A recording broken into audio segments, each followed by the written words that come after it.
মহিলাদের 1 জুন ঢোকাবো 3000, যুবকদের আমরা 1500 টাকাটা পাঠাবো 3000। মমতা বলেছে 5 বছর দেবে, আমরা বলেছি যতক্ষণ না চাকরি দিতে পারবো ততক্ষণ দেব।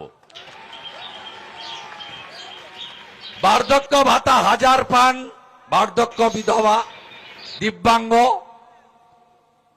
1 জুন থেকে ওটা ডবল পাবেন 2000 টাকা।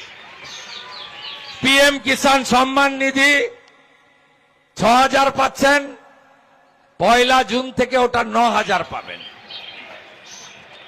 এখন ভুয়া স্বাস্থ্য সাথীর কার্ড ভেলোরে চলে না, কটকে চলে না, মুম্বাইতে চলে না, দেবী শেঠির হসপিটালে চলে না, ডাক্তার রেড্ডির হসপিটালে চলে না, শঙ্কর নেত্রালয়ে চলে না, মুম্বাই ক্যান্সার হসপিটালে চলে না।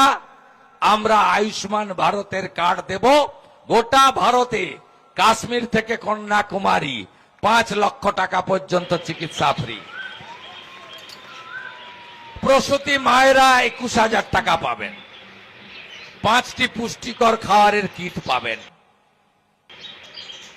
যারা পড়াশোনা করছেন মহিলারা, বোনেরা, কন্যারা গ্রাজুয়েট স্তরে এককালীন 50,000 টাকা, তাতে ল্যাপটপ কিনতে পারেন, ট্যাব কিনতে পারেন, বই কিনতে পারেন, কম্পিউটার কিনতে পারেন। 50,000 টাকা একসঙ্গে দেব। আর চাকরির বয়সে মমতা তো চাকরি দেয়নি, শিল্প তাড়িয়েছে।